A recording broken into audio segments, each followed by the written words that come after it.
नमस्कार दोस्तों, जन मुद्दों की बात धर्मराज के साथ मेरे शो में आप सबका स्वागत है। बिहार के दैनिक भास्कर में एक अखबार में खबर छपी है। इस अखबार के खबर में यह मामला प्रकाश में आया है कि एक स्कूल की शिक्षिका के खिलाफ जांच किया जाएगा और अगर जांच में दोषी पाई जाएंगी तो उनके खिलाफ कार्रवाई की जाएगी। आखिर शिक्षिका, स्कूल की शिक्षिका ऐसा कौन सा अपराध कर सकती हैं, वह भी शिक्षिका। आइए देखते हैं। गोपालगंज के भोरे प्रखंड के डीह जैतपुरा स्थित उत्क्रमित माध्यमिक विद्यालय की एक शिक्षिका द्वारा बच्चों को विवादित टास्क दिए जाने का मामला सामने आया है। शिक्षिका ने ब्लैक बोर्ड पर लिखा कि प्रधानमंत्री नरेंद्र मोदी 10 वर्षों से देश के लोगों को मूर्ख बना रहे हैं। शिक्षिका ने बच्चों से कहा कि वे इसका अंग्रेजी में अनुवाद करें। पूरा मामला सामने आने के बाद ग्रामीणों ने इसका विरोध किया। दरअसल जब यह जो शिक्षिका हैं, यह अंग्रेजी की शिक्षिका हैं और इन्होंने अपने स्कूल के बच्चों को अंग्रेजी पढ़ाते हुए कि उनके बच्चे अंग्रेजी कितना सीख पा रहे हैं, उन्होंने यह अनुवाद के लिए दिया कि प्रधानमंत्री नरेंद्र मोदी देश के लोगों को 10 साल से मूर्ख बना रहे हैं। उसके बाद से बच्चे अपने अपने घर गए, अपने अपने अभिभावकों से, परिजनों से यह बात कही, अपने माता पिता से बात कही। गांव वाले क्रोधित होकर स्कूल पहुंचे और उन्होंने शिक्षिका के खिलाफ प्रिंसिपल के ऑफिस में शिकायत दर्ज की है और प्रिंसिपल ने भी आश्वासन दिया है कि इस पर जांच की जाएगी और इस पर कार्रवाई की जाएगी। मामला स्कूल में ही नहीं रुका, मामला BEO तक चला गया, यानी ब्लॉक एजुकेशन ऑफिसर तक मामला, प्रखंड शिक्षा पदाधिकारी तक शिकायत दर्ज हुआ है। पूरा खबर जब आप ये पढ़ेंगे तो इसमें यह है कि विद्यालय के छात्रों के परिजनों का आरोप है कि शिक्षिका सुल्ताना खातून अंग्रेजी की क्लास ले रही थी। मामला अब आपको समझ में आ गया होगा कि दरअसल प्रधानमंत्री नरेंद्र मोदी के चाहने की ही बात नहीं है। प्रधानमंत्री नरेंद्र मोदी को कैसे लोग चाहते हैं, या जो लोग प्रधानमंत्री नरेंद्र मोदी जी को चाहते हैं वो देश के किस किस वर्ग, समाज, जाति, धर्म के लोगों के लिए कैसा विचार रखते हैं, यह तो किसी से छिपा हुआ है नहीं। उसमें भी अगर शिक्षिका का नाम एक मुसलमान नाम आ गया है, मुस्लिम नाम आ गया है, जिनका नाम है सुल्ताना खातून, तो इनके खिलाफ तो वैसे भी माहौल बनाया जाएगा। अगर मामला प्रधानमंत्री या भाजपा के किसी नेता से जुड़े हुए होने की बात होगी तो क्या लगता है, अगर आप यह मामला समझना कि क्या यह अनुवाद करने के लिए है, क्या बच्चों को यह सिखाने के लिए प्रधानमंत्री नरेंद्र मोदी 10 साल से देश के लोगों को मूर्ख बना रहे हैं, क्या इसमें तथ्यात्मक गलती है? क्या इस वाक्य का अंग्रेजी अनुवाद नहीं हो सकता है? दरअसल शिक्षिका जो हैं, मालूम पड़ती हैं कि बिहार के जिन शिक्षकों के बारे में अभी तक आपने ऐसे ऐसे वीडियो देखे होंगे, जो क्लिपिंग्स देखे होंगे इंस्टा पे, हर जगह आपने देखे होंगे, जिसमें शिक्षकों से कोई माइक वाला पूछ रहा है कि क्या आपको पता है भारत के प्रधानमंत्री का नाम क्या है, और वो शिक्षिका कुछ ऊटपटांग नाम बोलेंगी। जब किसी शिक्षिका के ऐसे वीडियोज आते हैं बिहार से, तब तो लोगों को बड़ा मज़ा आता है। बिहार में एक पत्रकार बनने का प्रयास कर रहे थे जो अब भाजपा में चले गए, मनीष कश्यप ऐसे ही ऊट पटांग अनर्गल वीडियो बनाकर न केवल उन्होंने बिहार को बदनाम किया, बल्कि यूट्यूब से ऐसे उत्तेजनात्मक वीडियो बनाकर, सेंसेशनल वीडियो बनाकर, विवादास्पद वीडियो बनाकर खूब पैसे कमाए। वो अपने एक वीडियो में खुद बोल रहे थे कि वो 10 लाख रुपए तक महीना, 10 लाख रुपए महीना तक कमा रहे थे। अलग बात है कि बहुत सारी बातें उनकी फर्जी पकड़ी गई, जिसके कारण उन्हें जेल भी जाना पड़ा। तो कहने का मतलब, मनीष कश्यप ऐसे, उनके वीडियो में आपने बहुत ऐसे देखे होंगे टीचरों को जो अचानक वो स्कूल में घुस जाते थे, माइक किसी महिला टीचर के मुंह पे लगा देते थे और पूछते थे कि बताइए भारत का प्रधानमंत्री का नाम क्या है, भारत का फलाने राज्य की राजधानी कहाँ है, ऐसे ऐसे सवाल पूछते थे।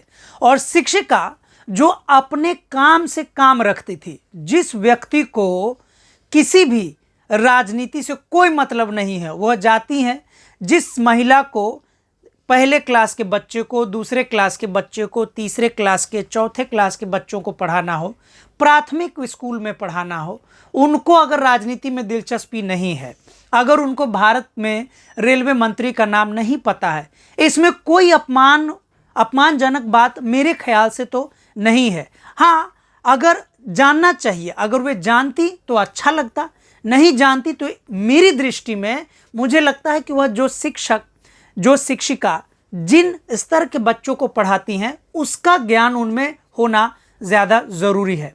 लेकिन यहाँ पर सुल्ताना खातून के लिए ज़्यादा जानकारी रखना ही सज़ा का कारण बन सकता है।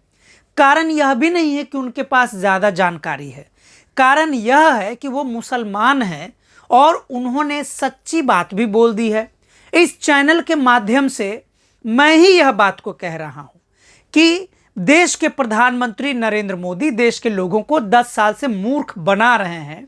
यह न केवल एक वाक्य है बल्कि एक सच है, तथ्यात्मक सच्चाई है इसमें, जिसके बार बार डेटा सामने आ रहे हैं और इसका अंग्रेजी अनुवाद बिल्कुल किया जा सकता है और इससे बिहार के बच्चों की अंग्रेजी कितनी मजबूत है उसका सही सही आकलन भी किया जा सकता है। मेरी दृष्टि में शिक्षिका ने बिल्कुल सही सवाल पूछा। जिस वाक्य के लिए शिक्षिका की जानकारी के लिए, उनकी राजनीतिक दृष्टि के लिए यह पूछा जाना चाहिए था कि क्या आपने अपने बच्चों को यह मौका दिया जानने का कि प्रधानमंत्री होने का मतलब क्या है। पहले बच्चे उनसे ये सवाल करें। क्या उनसे सुल्ताना खातून से यह पूछा गया कि क्या यही बात आप बिहार के मुख्यमंत्री के लिए भी बोल सकती हैं। ऐसे तमाम सवाल हैं जिसमें दंड के बजाय उनसे तर्क किया जाना चाहिए, ताकि सुल्ताना खातून को बतौर शिक्षिका यह ध्यान भी रहे कि यदि हम कोई बात बोलते हैं तो उसे अपने तर्कों की कसौटी पर कसने का हुनर भी होना चाहिए और ये इस हुनर का ज्ञान अपने बच्चों को भी देना चाहिए। कहीं से भी इस शिक्षिका के खिलाफ कोई भी अनुशासनात्मक दंडात्मक कार्रवाई का स्कोप नहीं है, सिवाय इसके कि चूंकि यह वाक्य नरेंद्र मोदी जी से रिलेटेड वाक्य किसी मुस्लिम शिक्षिका ने कहा है, तो मुसलमानों के खिलाफ इस देश में कैसा माहौल है यह भी तो किसी से नहीं छिपा है। प्रधानमंत्री नरेंद्र मोदी तक खुद अपने रैलियों में कहते पाए गए हैं कि वे कपड़े देखकर लोगों का धर्म बता सकते हैं कि कौन लोग हैं। आप खुद देख लीजिए।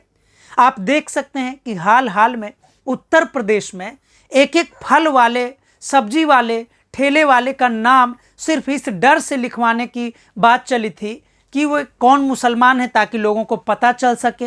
ये तमाम सारे मुद्दे हमारे समाज में चल रहे हैं, जिससे हमारे समाज में नफरत के बीज बोए जा रहे हैं। जो नफरत यानी भारत की आज़ादी के 75-78 साल बाद जिस नफरत से लड़ते लड़ते आज हम इतने पिछड़े हुए हैं कि हर रोज़ नया प्रयास करते हैं और अगले दिन वह प्रयास यानी एकता का प्रयास विफल साबित होता है।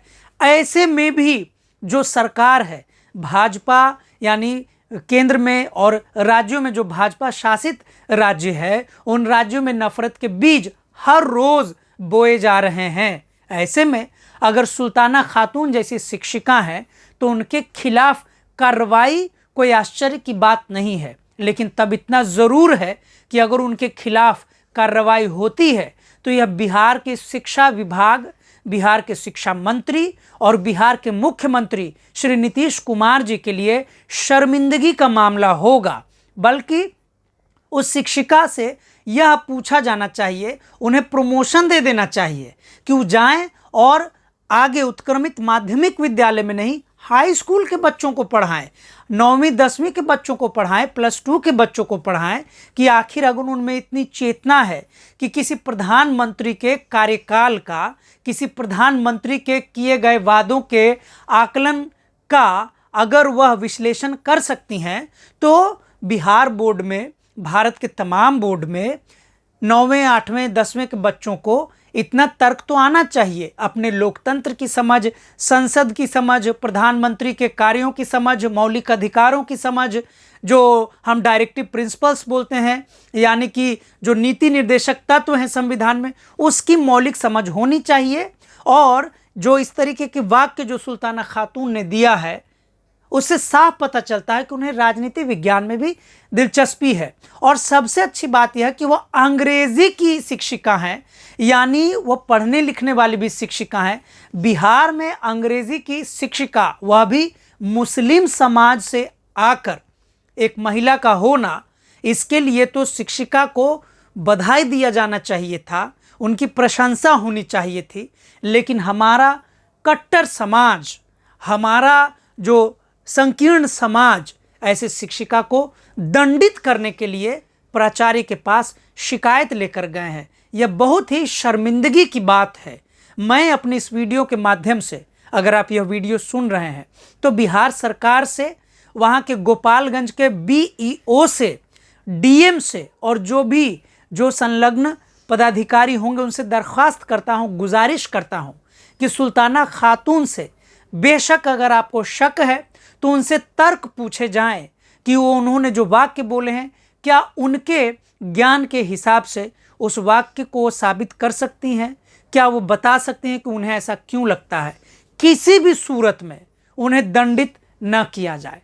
अगर आप मेरा वीडियो यह सुन रहे हैं तो आप इसे आगे बढ़ाइए, सब्सक्राइब कीजिए, लाइक कीजिए, शेयर कीजिए, हमारे चैनल को आप आगे बढ़ाइए और इस वीडियो को बिहार सरकार तक पहुंचाइए, ताकि कोई भी शिक्षक अपना दायित्व का निर्वहन करने के कारण दंडित न हो सके। बिहार वैसे ही बहुत पिछड़ चुका है, उच्च शिक्षा तो बहुत बिगड़ ही चुका है। ऐसे में अगर कोई शिक्षिका चेतन रूप में पढ़ा रही है तो उन्हें किसी भी सूरत में दंडित न किया जाए। आज के लिए इतना ही। अगर आपको मेरा चैनल दैनिक अम्बेडकर अच्छा लगता है तो आप इसे सब्सक्राइब करें, लाइक करें, शेयर करें। हम आपसे फिर मिलेंगे अगले एपिसोड में। तब तक के लिए शुक्रिया, धन्यवाद।